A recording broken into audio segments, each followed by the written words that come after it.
برداشت کرنا سیکھو گے. یاد رکھو میرے بچوں، اگر آپ صبر سیکھ گئے تو کوئی آپ کو پکڑ نہیں سکے گا. یہ جو ریسنگ گاڑیاں ہوتی ہیں نا، فراری اور مختلف ان کے نام ہیں، مشہور فراری ہے، اٹلی میں بنتی ہے. لیمبرگینی، یہ دونوں بنتی ہیں وہاں اٹلی میں. اور اس میں جو آدمی جا رہا ہو اس کے لیے سپیڈ لمٹ کی قید کوئی نہیں، ورنہ سب گاڑیوں پہ 120 کلومیٹر پر کے اوپر جائیں گے تو جرمانہ ہوگا. لیکن جو آدمی لیمبرگینی میں جا رہا ہے یا فراری میں جا رہا ہے اس کے لیے کوئی جرمانہ نہیں، چونکہ وہ یوں کرو تو 1 سیکنڈ میں وہ 120 پہ چلی جاتی ہیں، صرف اتنا کرنے سے شو ایسے جاتی ہیں. تو میں آپ کو ایک لیمبرگینی دینا چاہتا ہوں، فراری 8 کروڑ کی ہے. فراری 8 کروڑ کی گاڑی ہے فراری. کئی دفعہ وہاں جب جاتا ہوں تو کوئی نہ کوئی بٹھا دیتا ہے، یہ آپ کو ذرا سیر کرائیں. وہ ہمارے کو تو شوق کی کوئی چیز ہے نہیں، وہ نوجوانوں کے شوق کی چیز ہے. تو 8 کروڑ کی گاڑی ہے، میں مفت آپ کو دے رہا ہوں. وہ ہے صبر. آخرت کے سفر میں اگر تیز چلنا چاہتے ہو، سب سے آگے نکلنا چاہتے ہو، تو صبر کی فراری پہ سوار ہو جاؤ. تمہیں کوئی پکڑ نہیں سکے گا، تمہارے کوئی قریب بھی نہیں آ سکے. کہ دنیا میں صبر کرنے والوں کا قحط آ گیا. بڑے بڑے علماء ہیں اخلاق سے خالی، بڑے بڑے علماء ہیں صبر جانتے ہی نہیں. اور پورا معاشرہ سر علماء، تم کل کے علماء ہو اس لیے علماء کی بات کر رہا ہوں، ورنہ پورا معاشرہ میرے بچوں صبر سے خالی ہے. تم سیکھو.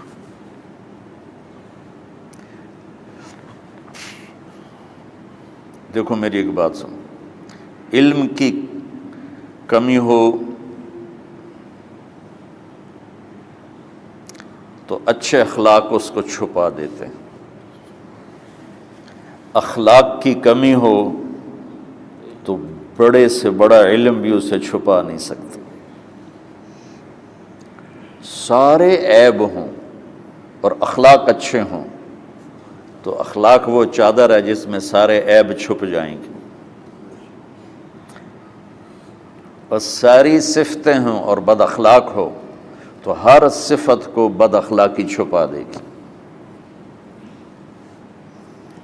میرے نبی نے نماز لمبی پڑھی، اللہ نے روک دیا، کہا نہیں چاہیے. ما انزلنا علیک القرآن لتشقی، مختصر نماز پڑھیں، درمیانی نماز پڑھیں. پیسہ سارا خرچ کر دے، اللہ نے روک دیا. ولا تبسطها کل البسط، میرے نبی سارا خرچ نہ کرو، کچھ بچا کے بھی رکھو. تبلیغ میں اپنی جان کھپائی، اللہ نے اس سے بھی روک دیا. فلا تذهب نفسك علیہم حسرات، تبلیغ کرو خود نہ مر جاؤ. تبلیغ کتنا بڑا عمل ہے، اللہ نے کہا اعتدال. نماز کتنا بڑا عمل ہے، اللہ نے کہا درمیانہ ہاتھ رکھو. مال خرچ کرنا کتنا بڑا عمل ہے، اللہ نے کہا درمیانہ ہاتھ رکھو.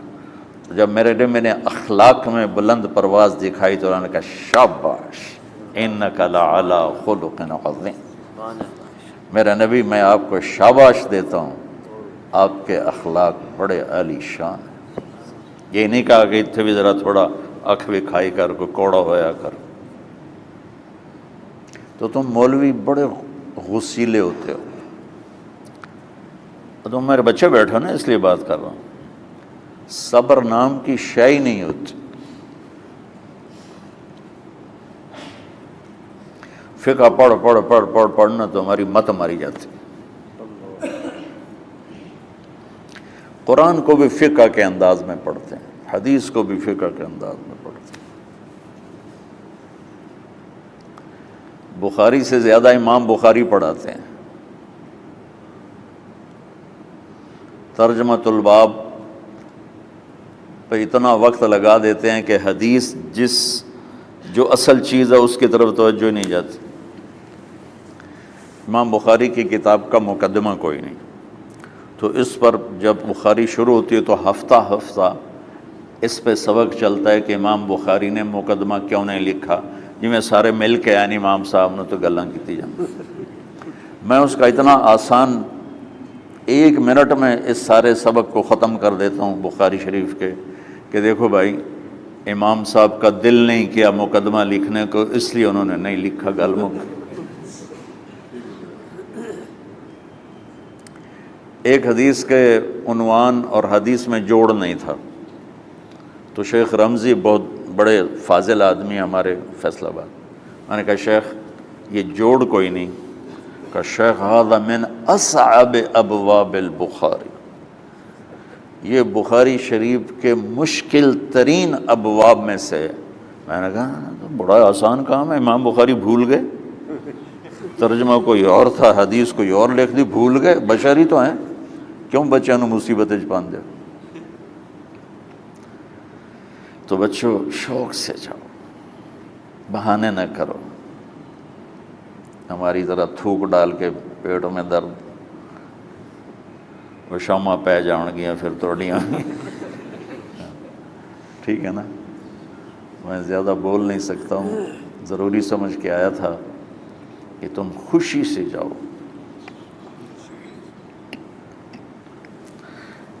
پھر اس میں جو ناگواری آئے گی اسے برداشت کرو گے تو پھر آپ کا صبر بڑھے گا۔ تمہیں صرف میری شہرت نظر آتی ہے، اس میں جتنا مجھے صبر کرنا پڑا ہے وہ تمہارے سامنے نہیں ہے،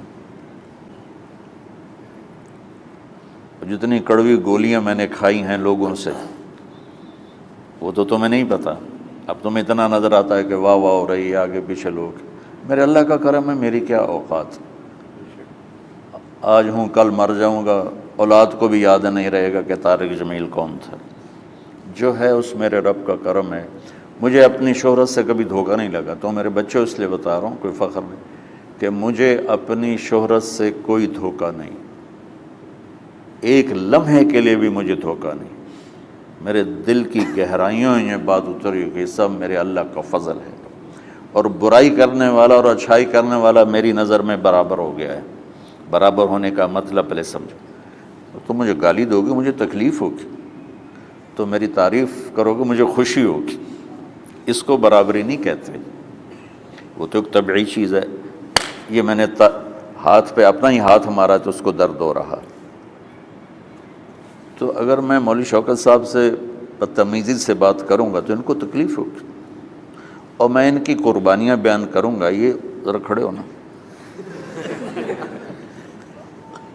ادھر ہاتھ دو، یہ اس سارے نقشے کے بانی ہیں، یہ پہلی اینٹ ہے، یہ 3000 روپے اس وقت لے رہے تھے 1985 میں 86 میں کراچی،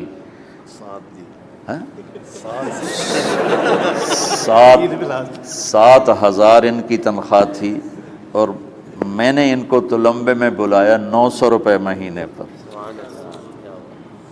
کتنا فرق ہے 7,000 اور 900 کا؟